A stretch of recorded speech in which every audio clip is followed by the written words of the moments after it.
What free things online should everyone take advantage of? If you're in the USA and you earn less than a certain amount of money, currently $69,000, you can use the same software to file your taxes. The system is called, and companies that sell you tax software. Don't let them. Web link. The US needs to fix that. In Sweden, the government basically does it for us and we just approve it or make some changes if needed. Most don't change anything, only in certain cases. Most people just click approve and move on with their lives. You can log in and do it in 2 minutes. This thread has made me believe that the world is a fraction of a slight better than I thought it was. Maybe not everyone, but for students Zotero is a lifesaver. It will store your sources, import them to a bibliography in whatever citation style you need, and even create in-text citations in your paper. It saves hours of work. Zotero.org. Where was this when I was doing my research article? And it integrates with Google Docs to auto-populate your references. Most large universities have their courses online for free. Web link. UC Berkeley used to have 20,000 videos of their courses available for free online, but 2 employees from another university removed them by suing under the Americans with Disabilities Act, complaining that they didn't have closed captioning and therefore discriminated against deaf people. All 20,000 videos were deleted. Wow. I just looked up the story. That's insane.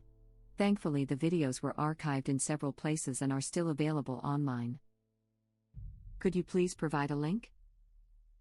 Haven't tried it, but it looks like they should still be available. Edit, it does work. The videos don't seem to be organized very well though. Web link. Imagine being the guy who has to caption college lectures. You could basically get multiple degrees just by doing your job and paying attention. Keep dreaming. You caption these videos in 1-minute segments along with 10,000 other mturk/crowdsource workers earning about 10 cents per minute of labor. I'm not joking. I tried mturk for a while but could never find any transcription work like that, just garbage surveys that took at least 10 minutes for less than 10 cents usually. Quickly got disillusioned with that site. If anybody knows of a decent audio transcription only, or at least readily available, site that pays out, I'd like to hear please. Picture transcribing would be alright too, I suppose, but I find that a bit too boring since that's usually super tiny snippets and sometimes numbers and symbols and not words. I type decently fast and could use whatever side cache I can get right now. Edit, weird wording. Edit, the next day, holy crap, I didn't expect anybody to give a crap. Thanks for all your answers. I'm not replying to everyone, but I'll try to reply to the ones who PM'd me. I'm seeing a lot of responses say riv.com, so I'm definitely going to give them a look, among others. PM me. I work for a place that just gives you the whole damn video and you caption the whole thing. Generally pays 50 to 90 cents per minute captioned, depending on the video. There is also just plain audio transcription, but I don't do that work. Edit, whoa. I got a ton of PMs from this. I'm sending everyone that PM'd me details on this. So if you want the details, be sure to PM me. I might not get to everyone today, but I'm trying to. I'm pretty much just copy and pasting the same message to most of them. A little detail, yes, it is work from home and yes, you set your own hours. This job really helped me when I was in hard times. There have been 2 times in my life where I found myself suddenly and unexpectedly unemployed, and, since I live in a rural area and there's not much need for IT personnel around me, it took a long time to find a job. I worked for this place full-time while looking for a new job, and it was fantastic for me. I loved it. I even talk about it in job interviews now. Anyway, if you are interested and you PM me, you will get the details. I hope you are accepted, and I wish you best of luck. I really hope it helps you as much as it's helped me. I'm a cancer biologist and would love to do this for scientific videos. I feel like there are a ton of things that even algorithms get wrong in that realm. Absolutely scientific words are difficult as F to say /he or /right, and algorithms don't get to see them enough to learn. That's effing insane. I'm completely sympathetic to those with disabilities. I have numerous folks in my own family who benefit from the ADA, But if the most cost-effective solution to comply is to delete a massive free resource, you've helped no one. That's not a reasonable accommodation you are asking for. Sometimes it just effing sucks to be deaf or blind, and it's nobody's fault. Dolly Parton's Imagination Library if you have a child younger than 5. The send an age-appropriate book once a month. It's amazing. I have so many books for my daughter since I signed up and she loves getting them in the mail. Edited to add it is not available everywhere. But it is worth checking to see if it is available in your area. Thank you for the silver. Much appreciated. Web link. This one is really incredible.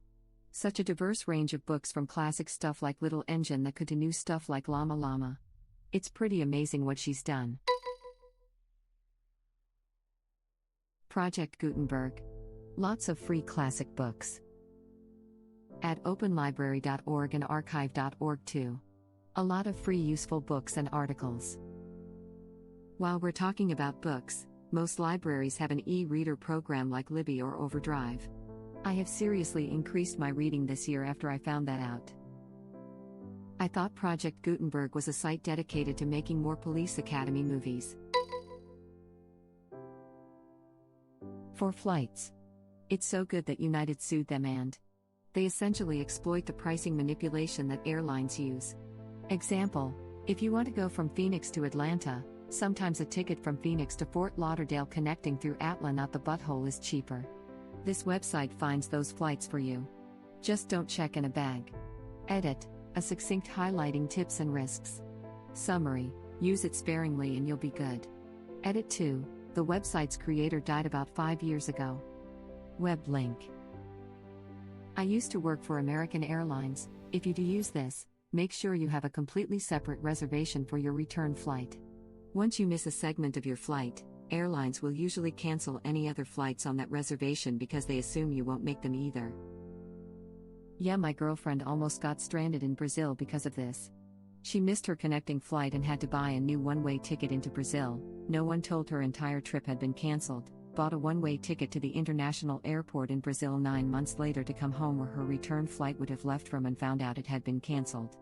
Didn't have enough money for an entire new ticket, $2,000-ish. Luckily talked it down to like $600 with customer service, but it was some bullcrap. That should be illegal. That should be illegal, no kidding. I paid for it. It's none of your business if I don't use it or not. I get it when it comes to taking up space, seat on a plane, but goddamn how hard is it to email/call the customer to confirm? I don't see how taking up space on the plane has anything to do with it except for the airline's hideous practice of overselling flights. It's the overselling that should be illegal. You should be able to pay the face value and buy every seat on a flight and have it fly empty if you have the money and the whim. It's insane that the airlines claim the right to sell more seats than they have just because a few people usually cancel.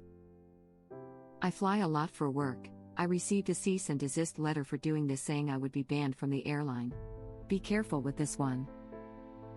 Oh wow, that's crazy. It's so dumb. If airlines, as private businesses, are allowed to price fares as they please, customers should be able to buy fares and use, or not use, individual legs as they please. In your case with all the flights, wouldn't racking up the miles with standard tickets behoove you instead of skip lagging anyway? Scott's Cheap Flights is another service like this. It specifically scans for extreme discounts, mistakes, and flights at odd hours. It'll email you discounts it finds for the destinations and departure locations you mark, so if you want to fly out of LAX to Paris, Dubai, New York, or Budapest, it will not be sending you info on cheap flights to butt-f nowhere, Indiana. Recently found August/September dates for a flight to Tokyo from Denver for $450/$500 when they are at best usually around $1,200. And about 1/3 of them were direct flights, not a parade of layovers. Has lots of old but free content. For example, a lot of DOS games, directly playable through the browser. Web link. I always love the opportunity to be able to talk about archive.org because it is such a wonderful and free resource. It has millions of free downloads for everything. One very popular example is that it is home to this content. There's also where you can play a lot of classic games along with these similar. They have access to tons of old PC games too, and it also has the Wayback Machine, which has archived more than 396 billion web pages saved over time, so you can go back and see how websites were years ago. For example, a month after it was created. Web link. Thank you for the highly intelligent action of incorporating links in your comments. Well, the dude is basically a professional Redditor. He's in every single thread with top-level comments multiple times. Canadians get a free Canada flag that was flown on Parliament Hill. Only a 40-year wait though. That wait time is up significantly. Last time I checked it was something like 92 years. I stand corrected. According to the Government of Canada website, the peace flag wait time exceeds 100 years. The lesser requested other Parliament flags also exceeds 100 years. Web link. Quick fix. Install 30 flagpoles in Capital Parliament Hill. I'd hope that would reduce the wait time. I assume there's a couple of flagpoles right now and they give away the flag after it flies for a day. So 30 should decrease the wait time significantly, I'd hope. Obviously no quick fix on the Pence one. Unless they'd want to switch the flag halfway through the day or fly 2 flags at once. That's what they do at the US Capitol building. They have a tiny flagpole and a flag flies for like 5 seconds. It's only a few weeks' wait to get it back. When I signed up for this, as reflected on the web page concerning Parliament Hill flags, as of March 31, 2018, the estimated waiting time stands at 97 years for the Peace Tower flag. Web link. I just ordered and it said exceeds 100 years lol. Can't wait. Literally. Canadian here. Excuse me, what? Library Genesis, a great place to look for and download college/university textbooks for free, as well as other books. Edit, as commenters have pointed out, it has unfortunately been blocked in some countries. A VPN/Tor could help in this case. Edit, remove direct link. My apologies. I will always upvote LibGen. My first 2 semesters of college I went through Amazon/on-campus bookstore and then discovered LibGen because of Reddit, meaning I bought maybe $150 worth of textbooks for the rest of my undergrad, totaling only about $500-ish for all 4 years. Unfortunately, it doesn't work for everyone since more classes are having online access codes nowadays. My roommate was spending $1,000 on textbooks a semester solely for the access codes because his business classes all use them. Edit, mods removed the original comment because it linked directly to the website, which is probably against Reddit toes. It's called Library Genesis, so hopefully isn't hard to find. Alternatively, PM me and I can PM you. Edit 2, just to clarify, this is piracy and not just cheap textbooks or anything, and there is the chance that they won't have your book / the link for the download doesn't work. Keep trying the provided mirrors if one doesn't work. I had to make at least one online assignment, so my students had to buy the online access code. It was some sort of arrangement the college had with the publisher, and I would get fired if I didn't do it. I tried to make the assignment worth as little as possible and had extra credit that would cover the points. However, I couldn't outright tell the students they could get by without the code because the syllabus said it was mandatory, per department requirements. The vast majority of my students would buy the $110 access code each semester. On the plus side, they did have a lot of really good study materials, so I did push those. It wasn't a complete waste for them. This makes me unreasonably angry. In my nursing program, we had a somewhat similar situation a couple semesters back. We were told the only way to get the syllabus, and therefore all of our assignments, rubrics and book lists, was to purchase an $800 packet that contained the books we would need, the syllabus, and about 30 printouts for assignments. We even had a 2-hour in-service from Elsevier, and they mentioned that $800 packet about 50 times in that time, just to make sure we knew about it. Well, turns out the students from the semester prior to ours were the beta testers for that packet, and they organized a FB group to let as many people know that we could have the book lists from them, for free, and therefore could buy each textbook at heavily discounted prices. They told us which books were utter crap, and which ones they found to replace the crap ones. And finally they told us that a week into the semester all of the syllabus and assignments became available online for free, but needed to be printed out from time to time. What a crock of effing bullcrap. Your anger is completely reasonable. This is just one more aspect of how our country fails those who are trying to better themselves. Thank you for watching. If you like our videos, please like them on YouTube and share them with your friends. Please subscribe to be the first to know about Red Rabbit Reader's new videos. We welcome your comments below. Another of our videos will begin shortly.